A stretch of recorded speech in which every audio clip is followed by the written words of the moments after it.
తమ్మునేల్ చూసిన వాళ్ళందరికి కూడా ఒక షాకింగ్‌గా లేదంటే ఒక కొత్తగా అనిపించి ఉండొచ్చు. లేదంటే ఈ న్యూస్ ఆల్రెడీ మీ అందరికి తెలిసే ఉండొచ్చు.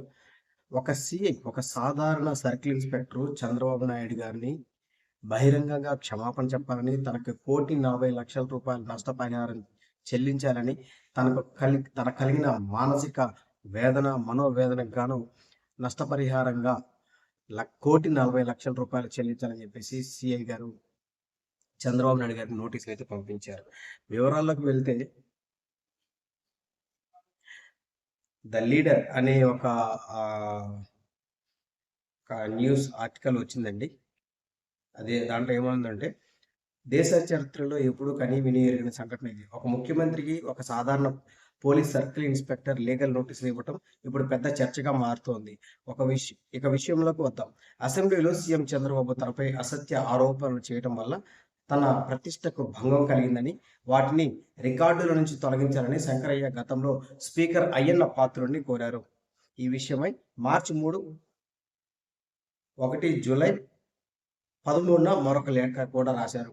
అసెంబ్లీ రికార్డులను ప్రివిలేజ్ కమిటీకి పంపించాలని సీఎం చంద్రబాబు అసెంబ్లీ వేదికగాను పత్రికా ప్రకటన ద్వారాను తనకు బహిరంగ క్షమాపణ చెప్పాలని శంకరయ్య డిమాండ్ చేశారు.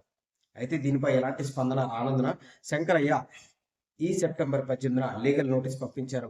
వైఎస్ వివేకానంద రెడ్డి హత్య కేసులో శంకరయ్య బాడీని ప్యాక్ చేయడంలో నిందితులకు సహకరించారని, అందుకు ప్రతిఫలంగా శంకరయ్యపై ఉన్న సస్పెన్షన్ ఎత్తివేస్తూ డిఎస్పీగా ప్రమోషన్ ఇచ్చారని అసెంబ్లీ వేదికగా సీఎం చంద్రబాబు చెప్పారని శంకరయ్య ఆరోపించారు.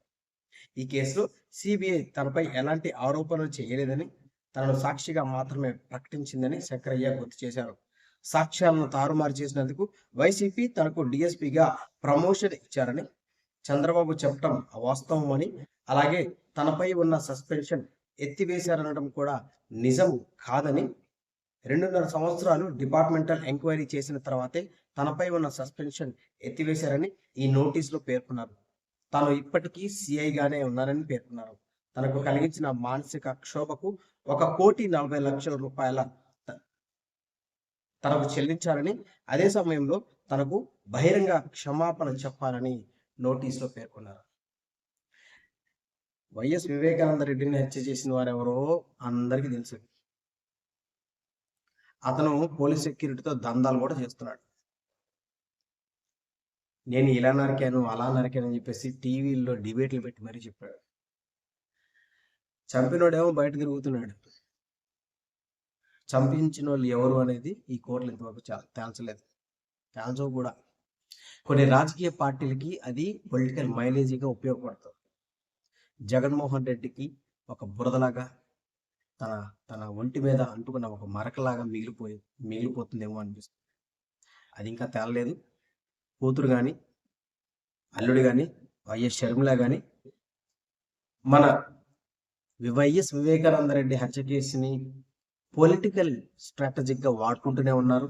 చంద్రబాబు నాయుడు గారు అయితే ఇది రోజు మార్చి రోజైనా సరే దీని గురించి మాట్లాడుతూనే ఉంటారు. అటు పవన్ కళ్యాణ్ మాట్లాడుతూనే ఉంటారు. దీంట్లో బలవుతుంది ఎవరైనా అంటే సామాన్య పోలీసులు, వైఎస్ వివేకానంద రెడ్డి దగ్గర పనిచేసిన వాళ్ళు, ఇటువంటి వాళ్ళు బాధితులుగా మిగిలిపోతూ ఉన్నారు. ఏది ఏమైనా సరే ఇది ఒక సంచలనంగా చూడవచ్చు.